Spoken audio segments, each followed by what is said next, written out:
भगवान को साहाय्य मांगा और साहाय्य मिलने ये असंभव।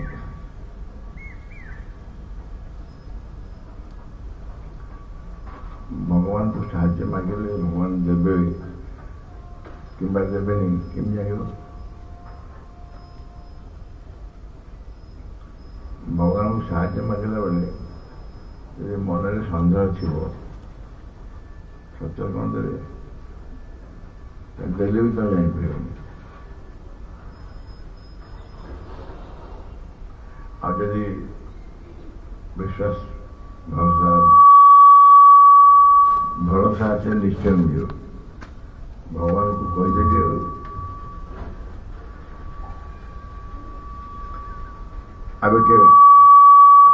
आम के एक्सपीरियंस कर भगवान को डाकी भगवान कहीदे आश्वस्त कहीदे आउ भय नहीं भितर आशंका नहीं सबुदिन हो चिंता नहीं कहीं भगवान कही भगवान को कहीदेला जदि आम भर कौन शंका नहीं सन्देह नहीं मिल नहीं बोली निश्चय मिल कि जहाँ मिल तुम्हें मांगे अनुसार नुह तुम जहाँ लोड़ा जहाँ आवश्यक तुम से मिल मनीष कौन मागे मनीष सत्य निजर भल मंद जानी कौन मिले भल हम और कौन मानले असुविधा हम से निजे जानी से भगवान जहाँ आवश्यक दे भाव भगवान देना आम यदि निर्भर कर शिखा गोटे डिपेंडेंस कहे निर्भरता भगवान पर निर्भर कर शिखा ताले एभली अकेजन आसब ना केबे भी जीवन में तेरे आमको हताश होगा पड़ो विषादग्रस्त होगा पड़ो कहीं से तो अच्छा से तो अच्छा आम उपरे निर्भर करवा हूँ सबुठ आराम सब आनंद आराम कथा पूरा कम्फर्ट आ असुविधा किसी नहीं ट्रेन देखी ना एक देखी ना थोड़े तो मत देखिए थोड़े देखिए चाहिए तो मत देखिए सही एक ट्रेन तुम गांधी से अब आराम भी पचा पचा देखु नुआ नुआ ट्रेन जाऊँ चाहिए गाँव जो ट्रेन जाऊला दिने कॉइन सब टंका कॉइन नहीं अथारे रेल लाइन पर चापिक ट्रेन गला पर से चौड़ा जाऊ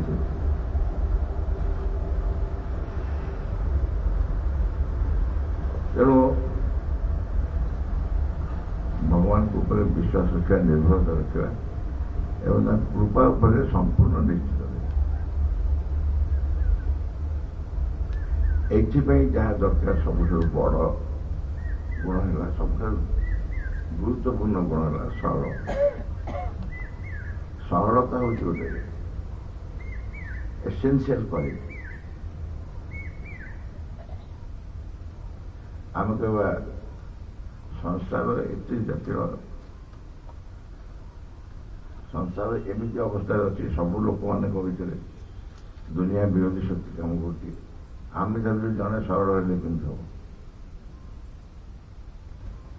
जे सरल तार प्रश्न आसो सरल जे तार प्रश्न आसोनी कि ताको जमा अन्य मान जटिलता देखा कारण से निजे सरल ସମସ୍ତ ଭିତରେ ସରଳତା ହିଁ ଦେଖାଯିବ।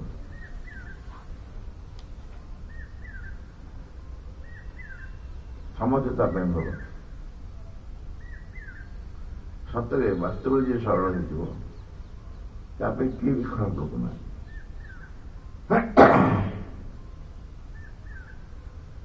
ମା କହିଲେ ଆମେ ସମସ୍ତେ ନିଜ ପାଇଁ ଗୋଟେ ଗୋଟେ ଦର୍ପଣ। ସରି ଭୁଲ କଲେ, ଆମେ ଅନ୍ୟମାନେ ଆମ ପାଇଁ ସବୁ ଗୋଟେ ଗୋଟେ ଦର୍ପଣ। ମିଶି ଜାଣିଛ ଅନ୍ୟମାନଙ୍କ ପାଇଁ ଦର୍ପଣ ଅର୍ଥ କଣ? ଅର୍ଥ ହଉଛି ଯିଏ ତମ ଆଗରେ ଠିଆ ହେଇଗଲାଣି ତା ଭିତରେ ତମେ ତମ ନିଜକୁ ଦେଖୁଛ।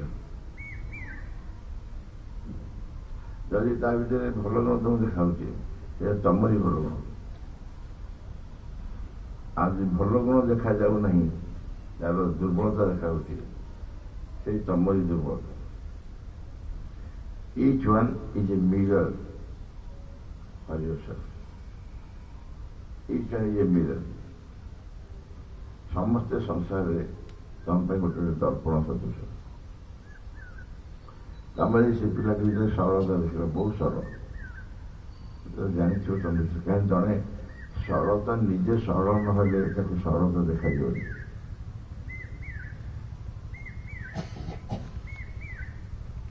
ସୁନା ଚିହ୍ନେ ଗୁଣିଆ, ଗୁଣ ଚିହ୍ନେ ଗୁଣିଆ।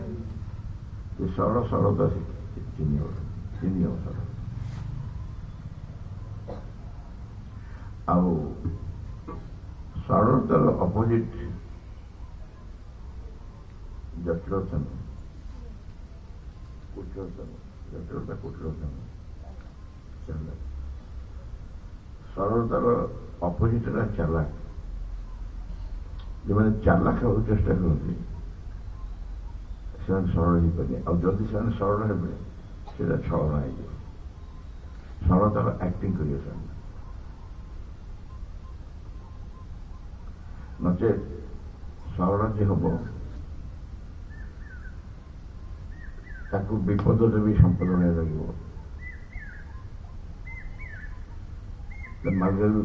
ପିଲାଟା କ'ଣ, ପିଲାଟା ସରଳ ନା ନାହିଁ? ସରଳ। ତାକୁ ନିଆଁରେ ହାତ ମାରିବାକୁ ମନା ହେଲେ ସେ ନିଆଁ ହାତ ମାରିଦେବ।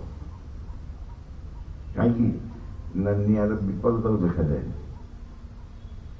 ତମେ ଯଦି ବଡ଼ ହେଇଯାଉ, ପିଲା ଯଦି ବଡ଼ ହେଇଯାଏ ତାହେଲେ ଆସ୍ତେ ଆସ୍ତେ ବିଭିନ୍ନ ପ୍ରକାର ଜଟିଳତା ଯେଉଁ ସବୁ ଜିନିଷ ପଶିଯାଏ ସେ ଜଟିଳତାକୁ ଚିହ୍ନିଯାଏ। ଯୋଉଟା କ'ଣ ମନ୍ଦ ଅଦରକାରୀ ଏବେ ଚିହ୍ନିଯାଏ।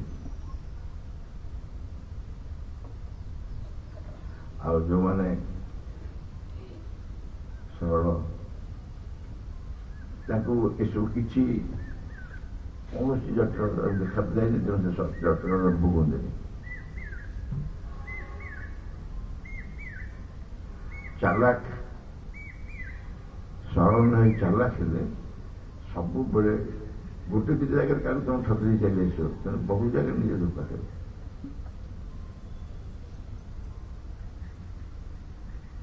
ଗୋଟେ ଇଣ୍ଟରେଷ୍ଟିଂ ଷ୍ଟୋରି ଅଛି, କେତେଗୁଡ଼େ ଅଛି। ଗୋଟେ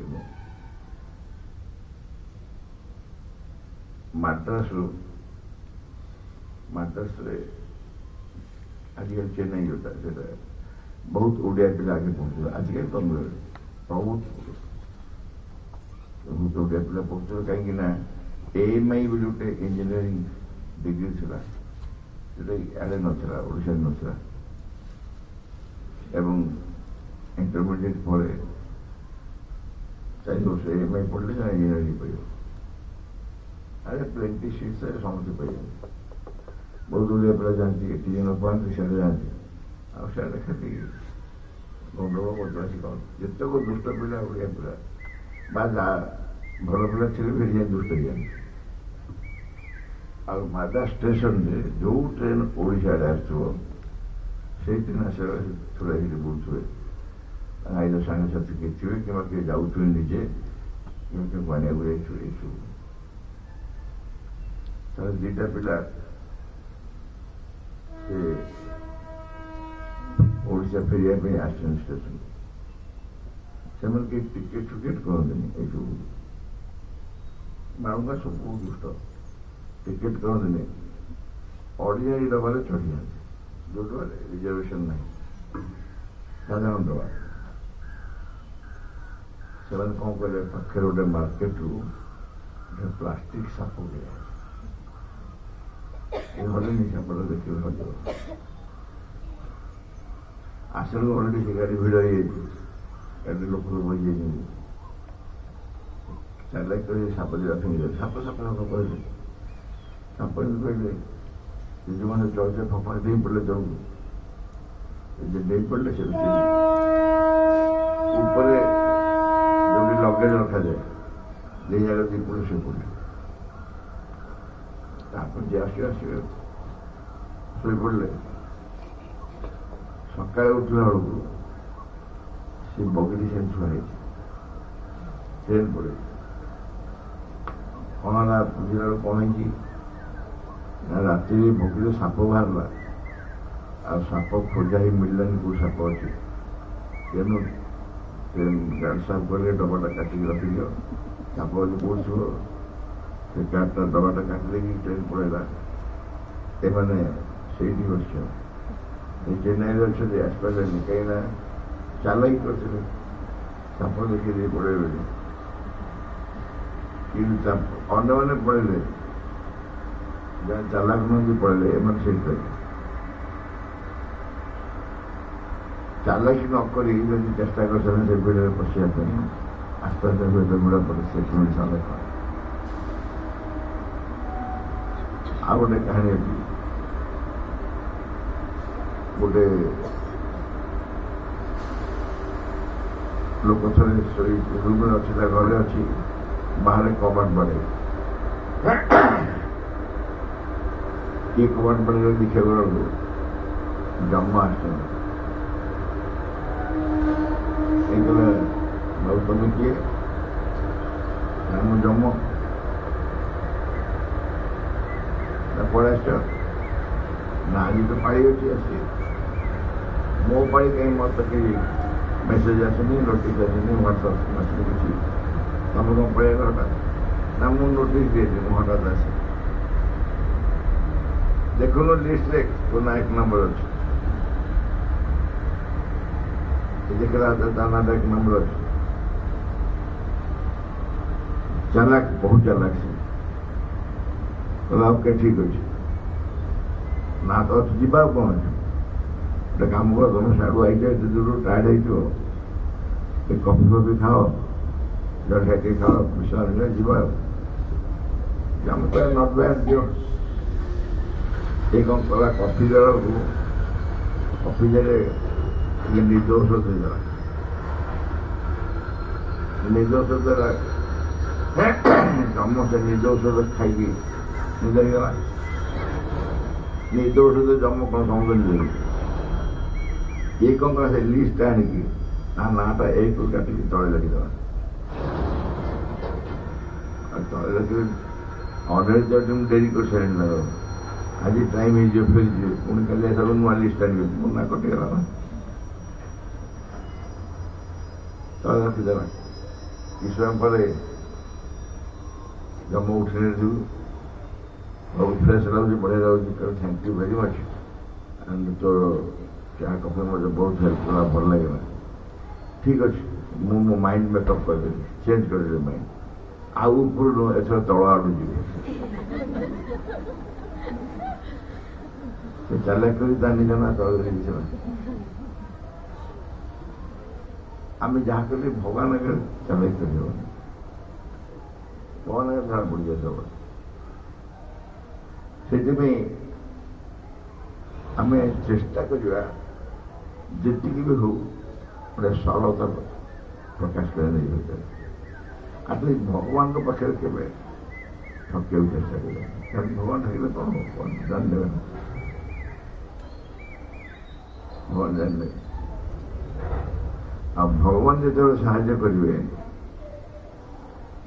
କୁବାଟରେ ସାହାଯ୍ୟ କରିବେ। भगवान को साहाଯ୍य किए अटके पारे भगवान मुझे साहाଯ୍य करेंगे और मु तथापि कष्ट थी प्रश्न उठ केवे नहीं जदि जड़े सत्य भगवान प्रति निष्ठा थी विश्वास भगवान कृपा पर विश्वास थी ना भगवान निश्चय मुझे कृपा करेंगे जो परिस्थिति थे भी से परिस्थिति में कृतज्ञ हो जो परिस्थिति थे से कृतज्ञ हो कहीं यदि भगवान को सत्य चाहूँ ताले भगवान तो सब मुहूर्त साहाଯ୍य करेंगे सतरे चाहूँ आम से शिखिलु से जिनिस गोटे लोक सब कृष्ण को प्रार्थना करे कृष्ण को प्रार्थना करे जे प्रभु देखा दियो कृष्ण बहुत भल पाए दिने कृष्ण आसे जब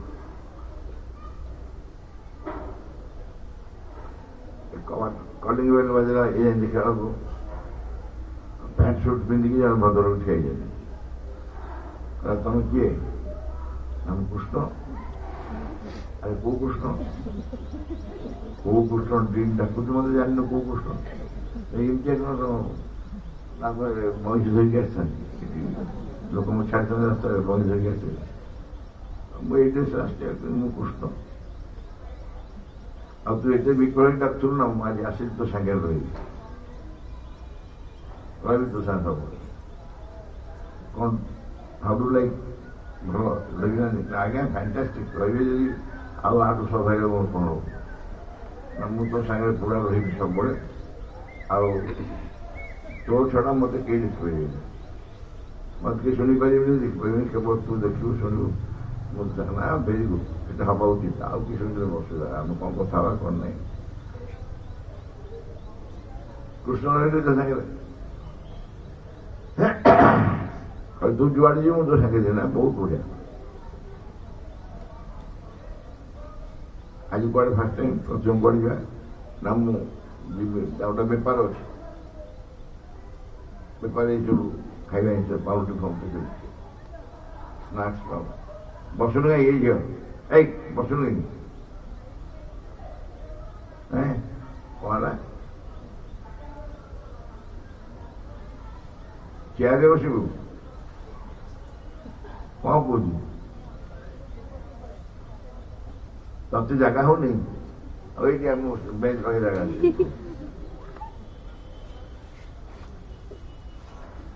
तापरे कृष्ण सागर रही सागे गले जाए दुकान करले दुकान कर पूर्व रविवार था पाउंडी सेवा शनिवार पाउंडी बिक्री दुकान खोलु खोलु जड़े ग्राहक आज पहुंचले पाउंडी अच्छी ना पाउंडी बढ़िया पाउंडी ना फ्रेश ना आज सकाल पहुंचे कृष्ण माइले ठोक चपड़ा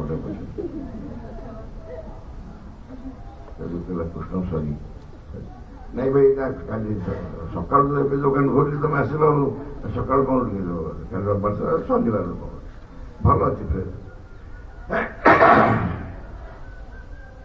जमी आउ गोटे दुटे जगह सेमती आउ गोटे ठुकरा कृष्ण देले कषि बड़ असुविधा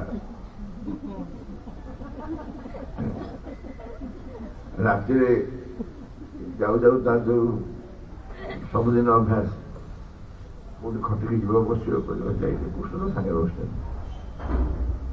गले पहुंचला घर स्त्री पचारे कहीं डेरी है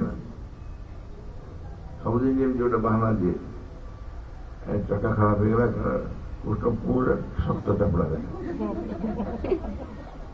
सेठी बाहर से पब्लिक कहला स्त्री कौन कह नाई गोटे मिछ को देखी से काम मुझे जानी मुझे सब दिन जानूँ तुम मिछ तो कौच आज कि सत कह खाइला सत रात सब शोई सारा पर कृष्ण प्लीज से कैलेंडर रुह जो कैलेंडर अच्छे से रुह मो पाख तुम मन काम डिस्टर्ब हो मो काम कर तुम काम कर मो सागर ମଣିଷ ଏଇଥିପାଇଁ ସରଳ ହେଇପାରେ। ସରଳ ହେଇଗଲେ ଭଗବାନ ତମ ସାଙ୍ଗେ ସାଙ୍ଗେ ରହିବେ, ତମକୁ ଯାବତୀୟ ପ୍ରକାର ସାହାଯ୍ୟ କରିବେ, କେହି ବି ତମର କିଛି କରିପାରିବେନି, ଭଗବାନ ତମ ସାଙ୍ଗରେ ରହିବେ। କିନ୍ତୁ ଆମେ ଚେଷ୍ଟା କରିକି ସରଳ ହେଇପାରନ୍ତେ। ସରଳତା ଆମ ଭିତରେ ଅଛି, ସରଳତା କୋଉଠୁ ବାହାରୁ ମାର୍କେଟରେ ମିଳିବେନି, ଆମ ପାଖରେ ଆମ ସରଳତା ଅଛି। ଆମେ ତାକୁ ଆକର୍ଷିତ ହଉନୁ ସରଳତା ପାଇଁ, କିନ୍ତୁ ଯାହା ସଂସାରରେ ପ୍ରାୟତଃ ସମସ୍ତ ଅଛି ସେଇ ଜଟିଳତା, ସେଇ ଚାଲାକି ଆମ ଭିତରେ ବି ଅଛି, ତେଣୁ ଆମେ ତାକୁ ବେଶୀ ଗୁରୁତ୍ୱ ଦେଉଛୁ। ଆଉ ଭଗବାନ ଯେତେବେଳେ ଚାହିଁବେ ତମକୁ ଯେକୌଣସି ଅବସ୍ଥାରେ ମଧ୍ୟ ଆନନ୍ଦ ରଖିପାରିବେ। କେହି ଅସୁର, ରାକ୍ଷସ, ପିଶାଚ ଏମାନେ କେହି କିଛି କରିପାରିବେ, ବରଂ ସେମାନେ ସାହାଯ୍ୟ କରିବେ। ଭଗବାନ ଯଦି ଇଚ୍ଛା କରିବେ, ଭଗବାନ ଯଦି ତମ ପାଇଁ କୃପା କରିବେ, ତମ ବିରୋଧୀ ଶତ୍ରୁମାନେ ବି ତମକୁ ସାହାଯ୍ୟ କରିବେ, ସେମାନେ ବିରୋଧୀ ରହିପାରିବେ। ଯୋଉ ଗୁଣଟା ତମକୁ ବେଶୀ ଖରାପ ଲାଗୁଥିଲା ସେଇ ଗୁଣ ଧୀରେ ଧୀରେ ତମ ପାଇଁ ଗୋଟେ ପରମ କଣ ଆଶ୍ରୟ ବସ୍ତୁ ଏବଂ ସେ ହିଁ ତମକୁ ପରିବର୍ତ୍ତନ କରିବ। ଭାବ ଲାଗୁଥିବ ଗୋଟେ ପ୍ରକାର, ତମ ପ୍ରକୃତିରେ ତା ନଥିବ। ଆଉ ଗୋଟେ କାହାଣୀ କହି ସାରିବା। ଗୋଟେ ମାଉସୀ, ଗୋଟେ ବୁଢୀ ମାଉସୀ, ସେତେବେଳେ ଖାଲି ରେଡିଓ ଥିଲା, ଆଉ କିଛି ନଥିଲା। ରେଡିଓ ଶୁଣୁଛି, ତାକୁ ତାର ବିଶ୍ୱାସ ଯେ ରେଡିଓ ଭିତରେ ଭଗବାନ ଅଛି, କାରଣ ସକାଳୁ ଭଜନ ଗୁଡା ଶୁଣା ହଉଛି, ଭଗବାନ ଏୟା କରୁଛନ୍ତି, ସେୟା କରୁଛନ୍ତି। ରେଡିଓ କାଳେ ଚୁପ୍ ଟିକେ ମାନେ କହିଲା, ପ୍ରଭୁ ତମେ ତ ଏଇଠି ଅଛ, ଆଉ ତମେ କଣ କହିବି, ଆଉ ବଡ ଅସୁବିଧା ରହିଛି, ଜାଣିଛ ତ, ଖାଇବା ପିଇବାକୁ କିଛି ନାହିଁ, ବଡ ଦୁଃଖୀ ଅଛି, ଆଉ ତ ଏଇ ପାଖରେ ଅଛ ଯଦି ଟିକେ କଣ ସାହାଯ୍ୟ କରିବ। ଆଉ କହିଲା ମାନେ ଭଗବାନଙ୍କୁ ସତରେ କହୁଛି ବୋଲି କହିଲା, କାରଣ ତା ବିଶ୍ୱାସ ତା ଭିତରେ ଭଗବାନ ଅଛନ୍ତି ନା, ସତରେ ଭଗବାନ କହୁଛି ବୋଲି କହିଲା। ଆକୁ ଗୋଟେ ଲୋକ ଶୁଣୁଥିଲା, ସେ ଲୋକ କଣ କଲା, ଗୋଟେ ମଜା କରିବା, କହିଲା ଠିକ ଅଛି, ଦିଟା ବାସ୍କେଟରେ ଖାଦ୍ୟଦ୍ରବ୍ୟ ସବୁ ଅନ୍ୟାନ୍ୟ ବହୁତ ପ୍ରକାର ବସ୍ତୁ ସବୁ ଭର୍ତ୍ତି କରି ପ୍ୟାକେଟ କରିଦେଲା, ଗୋଟେ ଲୋକକୁ ଦେଲା, କହିଲା ତା ଘରେ ମାଉସୀ ଘରେ ଦେଇଦେଇ କହିବ ଅସୁର ପଠେଇଛି। କିଏ ପଠେଇଛି? ଅସୁର ପଠେଇଛି। କିନ୍ତୁ ସେ ଲୋକ ନେଇଗଲା, ଯେମିତି କବାଟ ବାଡ଼େଇଲା, ସେ ମାଉସୀ କହିଲା, କହିଲା କଣ ସାଙ୍ଗେ ସାଙ୍ଗେ ଏତେ ଶୀଘ୍ର କାଲି ମାକୁ ଆଜି ଭୋଗ ଦେଇଦେଲେ। ସେ କହୁଛି ଭଗବାନ କି ପଚାର ନା କିଏ ଦେଇଛି, ଭଗବାନ ଦେଇଛନ୍ତି ନା ମୁଁ ପଚାରିବି କାହିଁକି? ଭଗବାନ ଯଦି କୃପା କରିବେ ଅସୁର ବି ଦେଇଦବ, ଭଗବାନ ଭଗବାନ ଯଦି କୃପା କରିବେ ଅସୁର ବି ଦେଇପାରିବ, ଅସୁର ଯିଏ ଦେବ କାହିଁକି? ଅର୍ଥାତ୍ ଏତେ କ୍ଲୋଜ, ଏତେ ଭଗବାନ ସାଙ୍ଗେ ନିଶ୍ଚିତ, ଯିଏ ବି ଦେବ ଭଗବାନ ଦେବ। ଆମେ ବି ବିଶ୍ୱାସ କରୁଛୁ, ସାହାଯ୍ୟ ପାଇଲା ବେଳେ ମଣିଷ ସାହାଯ୍ୟ କଲେ, ସରକାର ସାହାଯ୍ୟ କଲେ, କିମ୍ବା ଆଉ କିଏ ସାହାଯ୍ୟ କଲେ, ଜମା ତା ଭିତରେ କୃତଜ୍ଞତା ଜାଣିକି ଟିକେ କହିଦିଏ, ସମାଜରେ ପ୍ରଣାମ କରି ଯାହା। କିନ୍ତୁ ଅନ୍ୟ ସବୁବେଳେ ଆମେ ଅନ୍ୟ ଉପରେ ବେଶୀ କୃତଜ୍ଞ କରୁଛୁ, ତାପରେ ବେଶୀ ଭରସା କରୁଛୁ, ବିଶ୍ୱାସ କରୁଛୁ, ଭଗବାନ ଉପରେ ସେତିକି କରିପାରୁଛୁ। ଆମ ଭିତରେ ଯୋଉ ଭଗବାନ ପାଇଁ ବିଶ୍ୱାସ ଯୋଉ ସରଳତା ଲୋଡ଼ା, ସେ ସରଳତା ଲାଷ୍ଟ ଏକ୍ସପିରିଏନ୍ସ, ଏଇଟା ତୁ କାହାଣୀ ଏକ୍ସପିରିଏନ୍ସ କରୁଛୁ। ଆମ ସ୍କୁଲର ଜଣେ ପ୍ୟାରେଣ୍ଟସ୍, ଜଣେ ପୋଲିସ, ସେମାନେ ସ୍ୱାମୀ ପୋଲିସ ମାନେ ଯେମିତି ନର୍ମାଲି ହେବା କଥା, ପରୋକ୍ଷ, ସେ ଚୋରକୁ ବାଡ଼ୁ ବାଡ଼ୁ, ତା ଭାଷା ସବୁ ସେ ଘରେ ବି ସେ।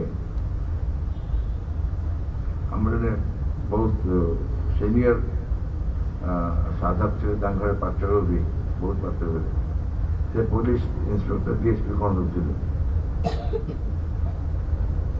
ସନ୍ଧ୍ୟାବେଳେ ମୁଁ ଦିନେ ଆସୁଛି ଏ ଉପରେ ଠିଆ ଆସୁଛନ୍ତି ମୁଁ ଉପରୁ ପଚାରିଲି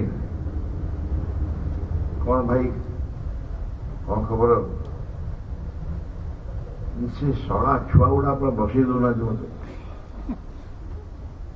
ମାନେ ଛୁଆ ଗୁଡ଼ାକୁ ଚୋରକୁ ଯାହା କହନ୍ତି ଥାନାରେ ଛୁଆ ଗୁଡ଼ାକୁ ସେଇଆ କହୁଛି। କ'ଣ ହେଲା ନା କାଲି କ'ଣ ପାର୍ଥକ୍ୟ ଅଛି ଯାଇ ଭାଇକି ଡାକି ଆଣ, କାଲି ଟିକେ ତମେ ଯିବ ଆମ ଘରକୁ। ସେମାନଙ୍କ ଭାଷା ସେଇଆ ପରିଚାଳନା। ସିଏ ନାଚୁରାଲି କି ବହୁତ ରୁକ୍ଷ, ଆଜି ତାକୁ ବହୁତ ମାଡ଼ ହୁଏ। ଗୋଟେ ବୋଲି ଆଉ କେହି ନାହିଁ, ତଥାପି ପ୍ରବଳ ମାଡ଼। ଗାଁରେ ବିଭିନ୍ନ ବଦମାସ କଲେ। ବାପାଙ୍କ ଟ୍ରାନ୍ସଫର ହେଲା ଭଦ୍ରକକୁ, ମା ବି ସେଇ କାଗଜ, ମା ବି ବହୁତ ମାଡ଼। ବହୁତ ସମୟ ଦେଖାଯାଏ ମା ମାନେ ଶାସନ ବେଶୀ କଡ଼ା ବାପାଙ୍କଠୁ। ଦିନେ ଖାତାରେ କମ୍ ନମ୍ବର ଅଛି, ଘରେ କହିଦେଇକି ମାଡ଼ ହବ ବୋଲି ଖାତା ଦେଇନାହାନ୍ତି ବାପା। ମାନେ ଯିଏ ପଳେଇ ଆସିଲେ ପଡ଼ିଶା ଘରେ, ଏଇଠି ପାଖରେ ତାଙ୍କ ଘରଟା, ଆସି ବୁଝିଦେଲେ ଯେ ଖାତା ଦିଏ ହେଇଯାଇଛି। ସେ ବାପା ଦେଖାଇଗଲେ, ହଁ ସେ କେବଳ ତ ଖାତା ଦେଇସେନି, କହିନି ସେ ନା ନାଇଁ କେତେ ନମ୍ବର ରଖିଛି, ସେ ନିଜ ଖାତାରୁ ବାପା କାଢ଼ି କଲେ ଏତିକି। ହଁ ସେଇଆ ଖରାପ ନମ୍ବର ରଖିଛି ତ ଦେଖେଇନି ଆଉ। ତାକୁ ସେ ଦେଖାଇଗଲା, ଖେଳଛୁଟି ଦେଖାଇଗଲା। କିରେ କ'ଣ କହୁଥିଲୁ ଖାତା ଯାଇନି? ବାପା କହିଲେ ଖାତା ଦିଆଯାଇଛି। ହଉ ଚାଲ ଚାଲ ଆଜି ତ କଥା ବୁଝୁଛି, ଚାଲ ସରିଲା କଥା। ଏତିକି କହିଲେ ଯଥେଷ୍ଟ ଜାଣିଗଲା କ'ଣ ହବ ଅବସ୍ଥା।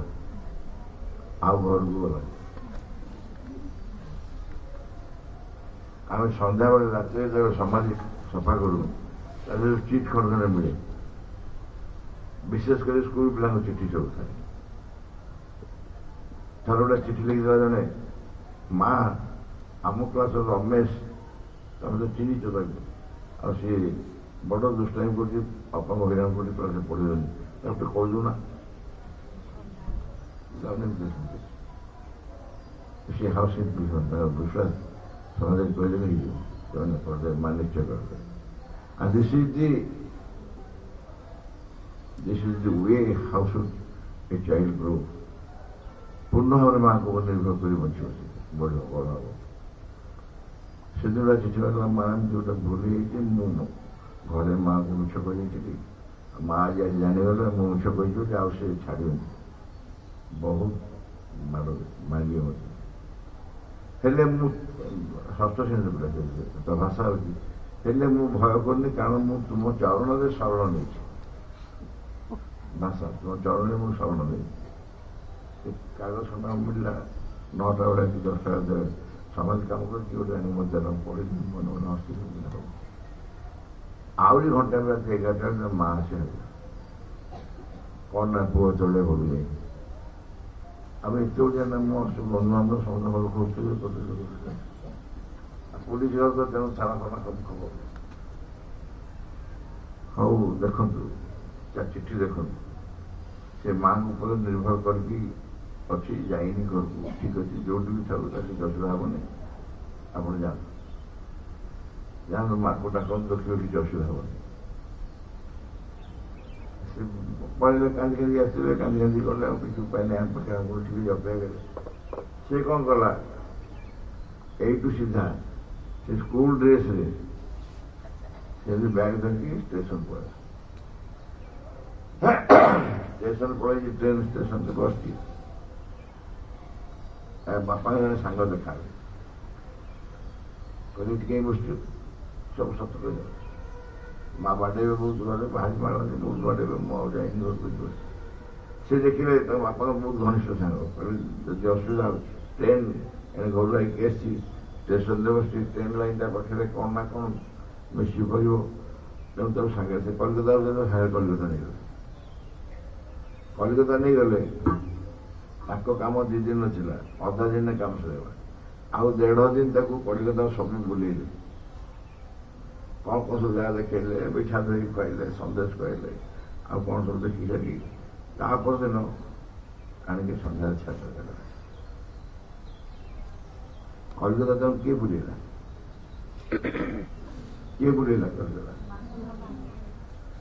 ସେ ତ କଲିକତା ବୁଲିବା ପାଇଁ ଯାଇନଥିଲା, ସେ ଖାଲି ମାଙ୍କ ପାଖରେ ଶରଣ ନେଇଥିଲା ଯେ ମାଙ୍କଠୁ ପନିସମେଣ୍ଟ ନ ମା ଦଣ୍ଡ ନଦିଏ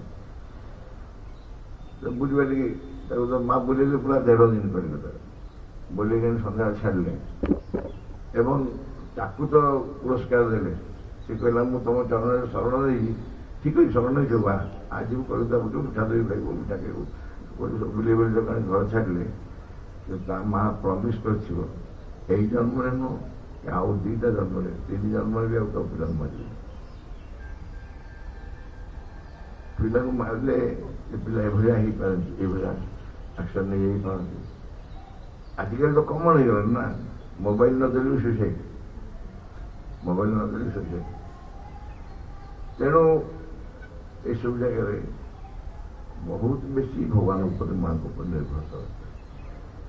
ଆଉ ପିଲାମାନଙ୍କ ସାଙ୍ଗରେ ଆମେ ଯେଉଁ ଡିଲିଂସ୍ କରୁଛୁ ସେ ଡିଲିଂସ୍ ଗୁଡ଼ା କେବେ ଗୋଟେ ଜଟିଳତାର କୁଟିଳତା ଡିଲିଂସ୍ ହେଉନି, ପ୍ଲେନ୍ ସିମ୍ପଲ୍। ଖାଲି କହୁଥିଲା ଗୋଟେ ଇଭିନିଂ କ୍ଲାସରେ ପିଲା ଗୋଟେ ପଚାରୁଛି ମୁଁ ଜାଣିନି, କହିଲେ ମୁଁ ଜାଣିନି ଗୁଡ଼ା ପରେ ଶିକ୍ଷା ବୁଝି କରିବି।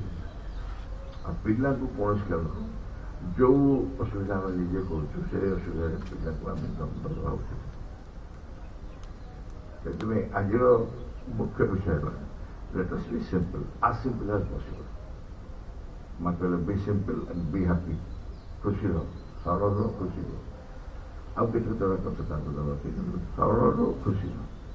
କାଲି ଖୁସି ରହିଥିଲୁ ଆଜି ସରଳ ରହିଥିଲୁ ହେଲା।